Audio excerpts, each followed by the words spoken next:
Everyone, welcome back to the Moonlighters Club and the Boston Ujima project coming together for yours, mine, and ours. It's been quite a journey. We've had a good amount of interviews. I think we're on interview number 5, if I can remember. There's been a lot going on. Yeah, I have a job too, so I'm all over the place. But yeah, it's been great. Boston Ujima project's been featuring some really nice, beautiful local talent. We got more. I'm not gonna spoil. I know you, and I'm for forever. My mom is really psyched about it. She's like, "Could you do a thing with me?" Like, all right, relax. I'm an adult. Let's just start by letting you two introduce yourselves. We'll start here and go there, and yeah. Excellent. Well, so happy to be here. So happy to be here with you, right? It's great.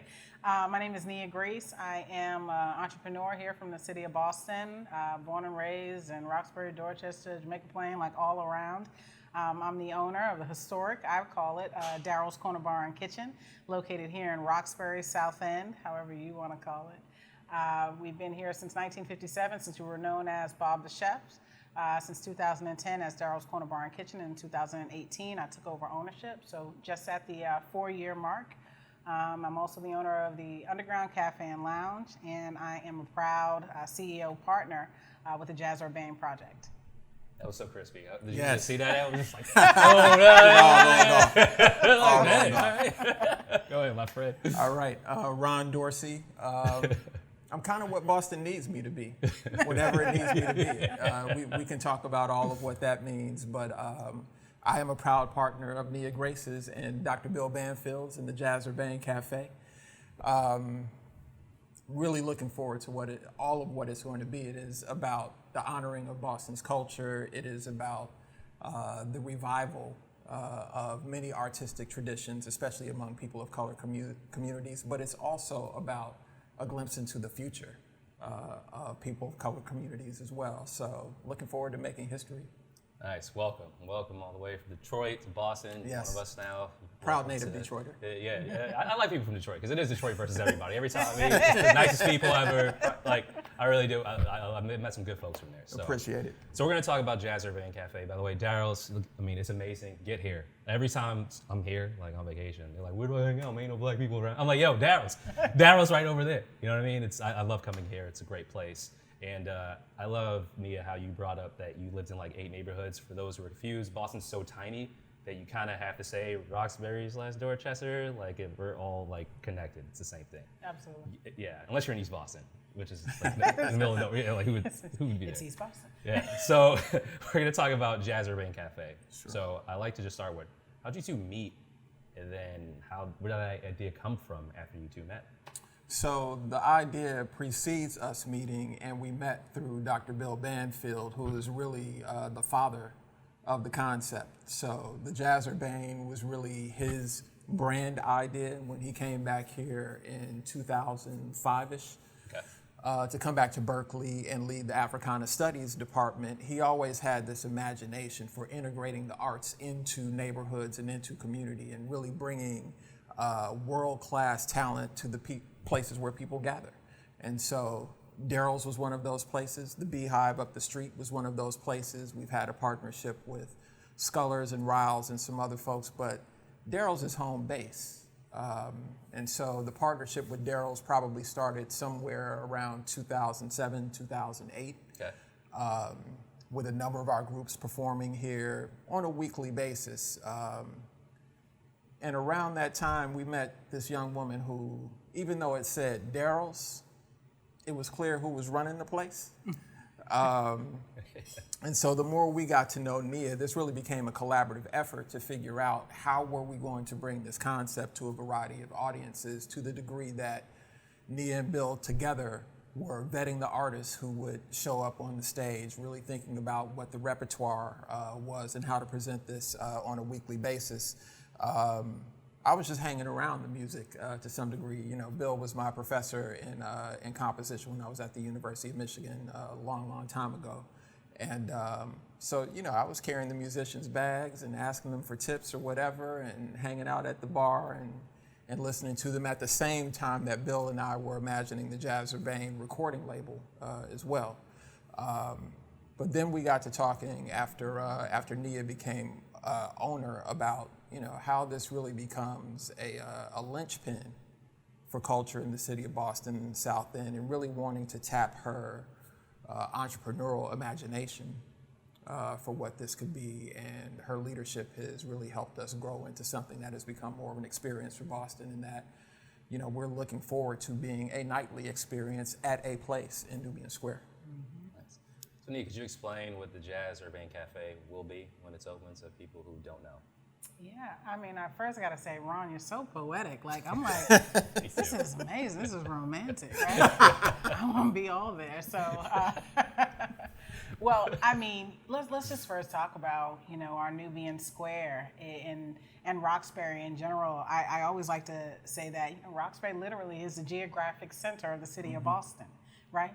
And truthfully, it's the mecca of culture, I believe, for the city of Boston. And it welcomes so many different diverse personalities and cultures and food and just entertainment sources, just in general, artists that are coming from Roxbury, historians, leaders that are coming and thriving and living in, and at some point in time just putting the stamp on Roxbury. I think, but what we start here in this literal edifice, and then what we're going to grow at Jazz Urbane is going to be, like us amplified by 100. Mm-hmm.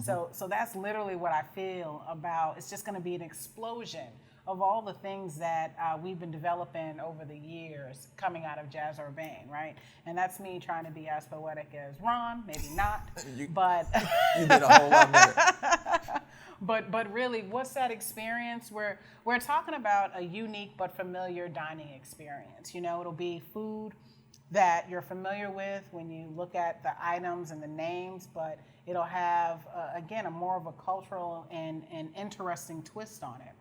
When you come in, it's going to be entertainment, but not something that they just carved out for us, but in fact, a stage made and built for this kind of platform of amplification for artists who are developing here in our city. For me, it's so often a shame that I know how many artists are going through Berkeley that leave here almost immediately. Mm-hmm. Why? Because there is no, they went from a smaller stage in their classroom to a slightly larger stage, maybe in the neighborhood, and then nothing intermediate and nothing even larger that would allow them to have a residency, have something to really cultivate their growth and maturity. And it's like, it's time for me to go because I've outgrown Boston. And so when I think about Jazz Urbane, it's that opportunity finally to have a little bit more of what we've been desiring. Mm-hmm. When we think about the limitation of our spaces, and my history is really, I have a self kind of directed study and observing and looking at the history of Black-owned establishments in the city of Boston, and understanding that we have about 62 of them that are considered a bar and or a restaurant, and knowing that only 8 of them are fully transferable licensed, right, and that have an opportunity to make a different kind of wealth, in fact, not just make an income, but actually have some kind of wealth. So to know that with new legislation that Jazz Urbane also brings not just this culture pot, but also an opportunity for wealth, right? When we think about the Ujima project and when we think about the individuals that are going to be able to come and work a really good job, not a full-time job, a part-time job, but be able to come in, the Jazz Urbane to me is really just opportunity and the future. So, I really hope that I was able to give you an idea of what you might get when you get there. But if you want some more, we're talking about local musicians who are going to be performing throughout the week. We're talking about a stage for national acts to also call us a place to come and again, put on that big show. Think about what would happen when we went to the Strand Theater, when we had national acts touring through our neighborhood, and we were able to go and get dressed up and do what we did on a Friday and Saturday night. That's what, to me, is going to be returning to our neighborhood and revitalizing Nubian Square. And again, that just neighborhood bar, that while I love the place that I'm in right now, we just need a little bit more space because we went through that booming era, right? And so we just want a little bit more space. And so we're going to be able to have that, to spread out, to grow, to commune, to make neighbors again, right? We're in a city where in fact it kind of feels like things are just transactional. I think we're going to get back to a really great emotional piece of being out.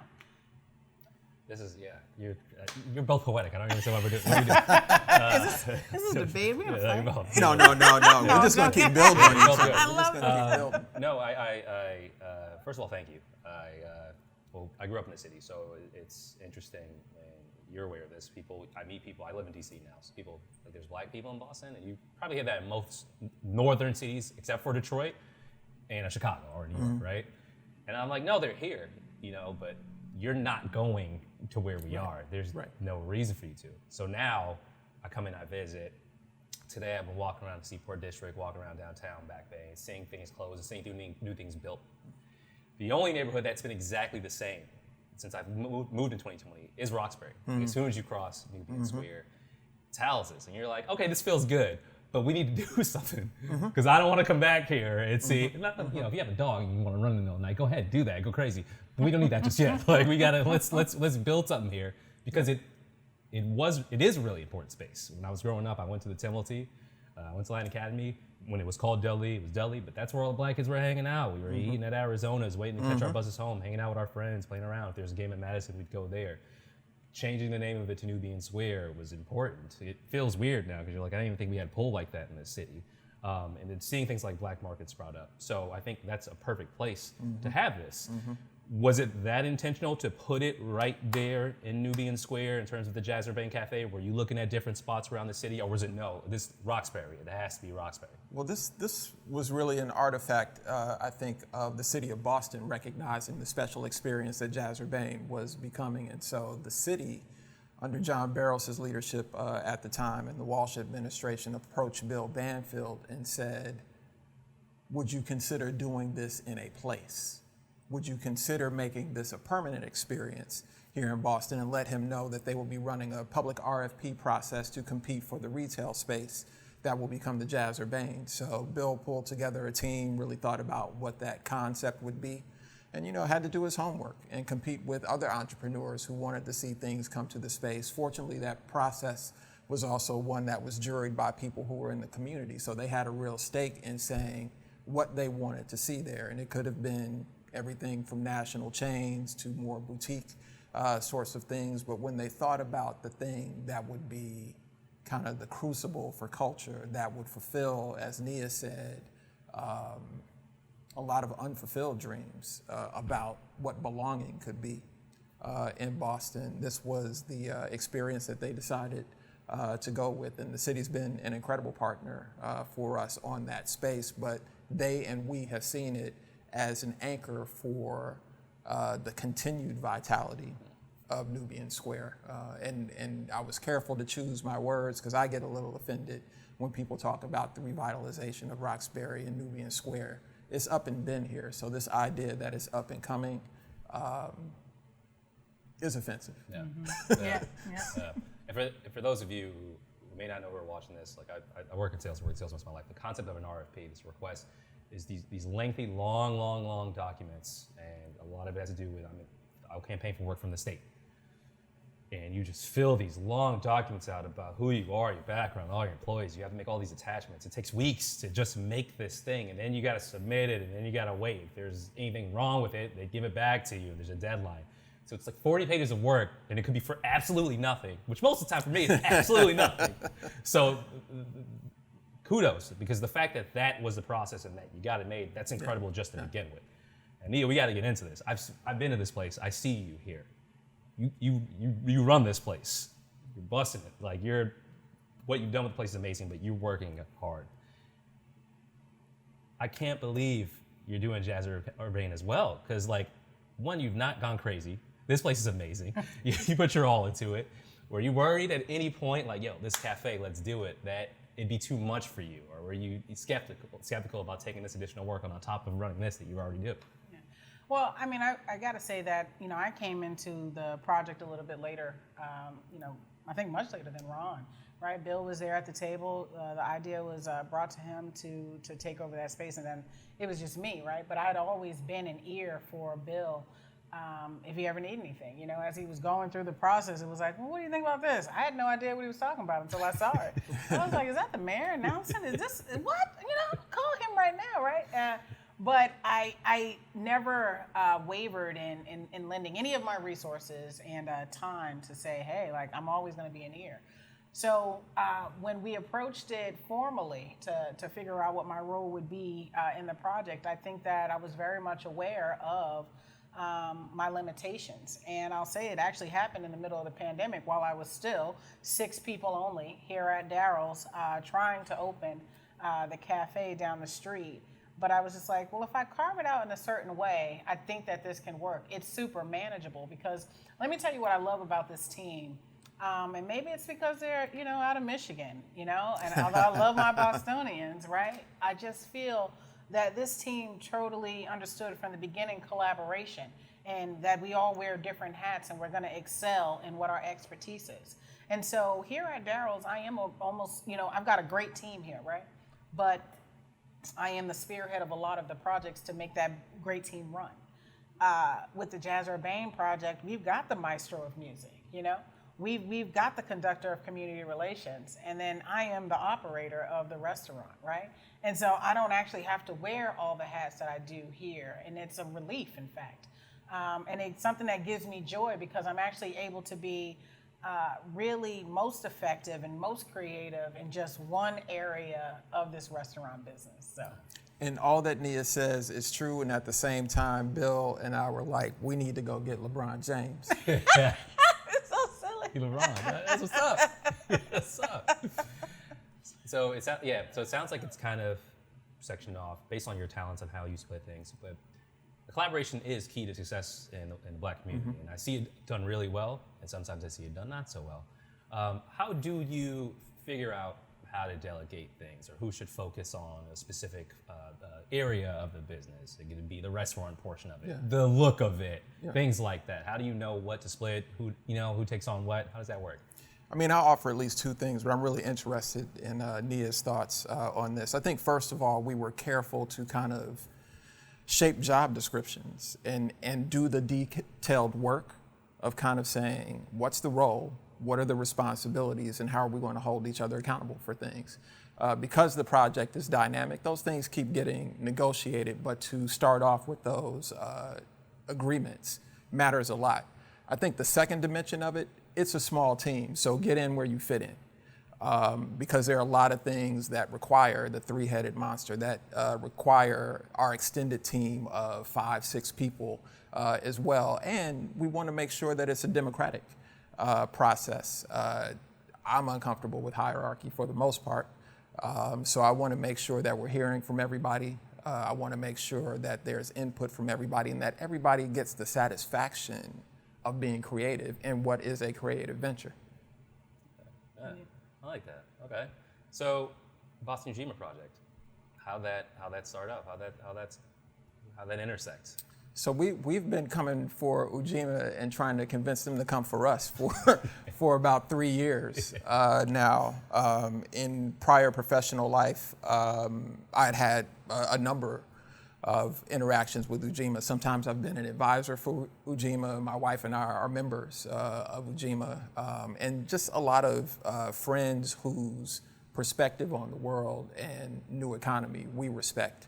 So when we were thinking about this venture, we wanted to make sure, one, that on principle, we had significant representation by investors of color in this project. And to the degree that we could, making sure that we had investors who didn't have to go through the hoops of being accredited investors and make so much money or whatever. And so Ujima was actually the first investor entity we ever approached about this back in 2019.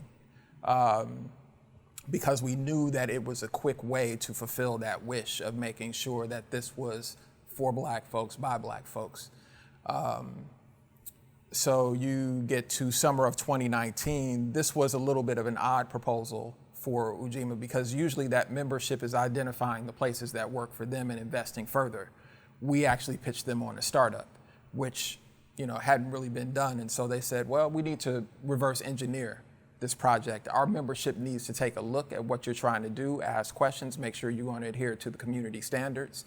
So we did a demonstration in the Nubian Square space of about 100 folks, 50 Ujima members, 50 Roxbury residents, just to get in the space and really whiteboard the concept of the project. We had food in the space. We had one of our bands, great night, because they ended with, if you can imagine this, harpist, saxophonist, drummer, bassist closing with Smells Like Teen Spirit. It was amped. It was amped in there. So it started to give the community an idea of what was to come. And so we were on the road to hopefully courting them as our first investor, and then the pandemic hit. But we made sure that we stayed in touch, let them know what progress we were making. We didn't stop our work. Our work just moved to a different, quieter phase until we could ride this out. But we knew that we did not want to move forward without the Ujima project. Nice. Yeah, Ujima's awesome. Great. I love everything they're doing. This is just perfect. The point you made about finding investors of color, that's something that scares me all the time, because I grew up listening to rap. So like my whole idea of black folks making it is you do something really well, and then some rich white dude with a suit is like, here's a check. And you're like, cool, 20 bill, baby, I made it. Yeah. But like I haven't, as a kid, you didn't really see too many alternative ways, you know. Then I started hearing words like grassroots and just community involvement and things like that. So I'm like, oh, okay, it's good to see that it's possible. It may not be as prevalent yet, but it happens. So it happens. We can do this. I think it's an important step for Boston to take. However large or small that investment is, to kind of say we can do and we can support the things that are important to us. I was looking through the, Ujima's big on principles, so I was looking through, and not just the investors of color, but community ownership was one that came up. What does that mean to you, especially Bostonian? I mean, you're one of us now. Still rep Detroit, but especially you know you're from here. You made a great mark. How important is the effect this has on the community to you? Well, I mean, I think that one of the biggest things about being a business owner is that you're supposed to be able to provide a service that has been called for or wanted, right?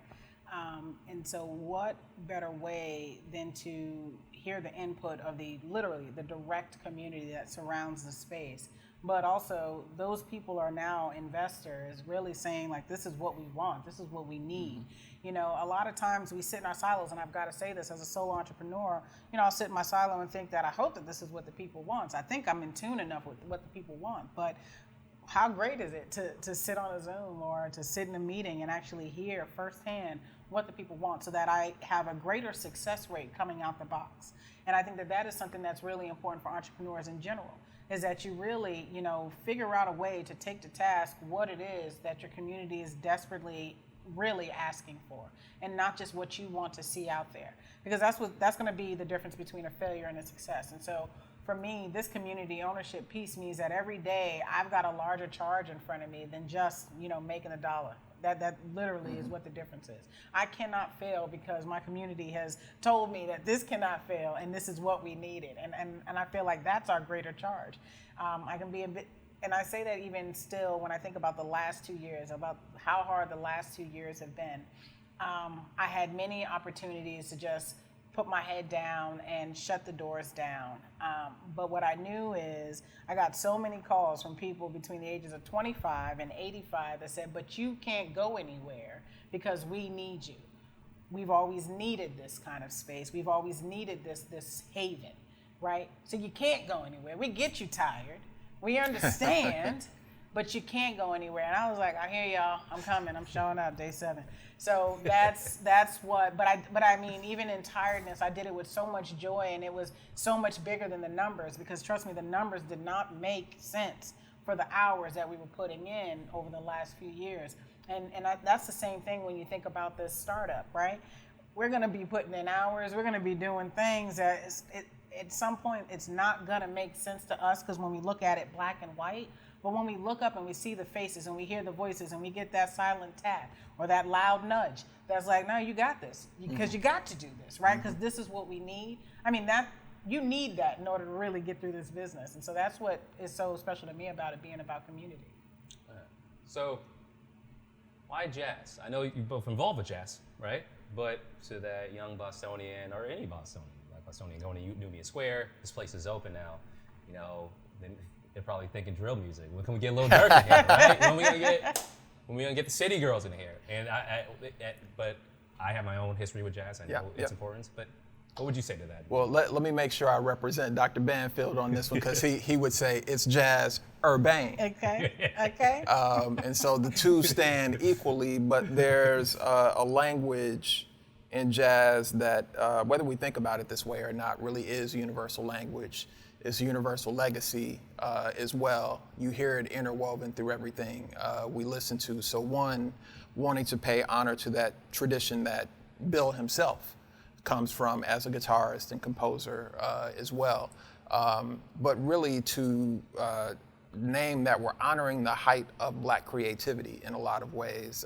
There may be only one, besides hip hop, American music form that's been invented, and that was jazz. Now there are musicians like, folks that I love, like Christian Scott, who would take all of us to task even over the use of the word jazz, because it's something that they're trying to deconstruct right now for a lot of different reasons. But I think it's important for us to marry jazz and urbane, because we want to capture all of the flavors and expression of identity among artists and producers of color. But a lot of it is rooted in the principles of improvisation. A lot of it is rooted in, if you ever hear Cornel West talk about jazz, he talks about the democracy between the players who are on stage and the deep listening that has to happen among folks in band settings.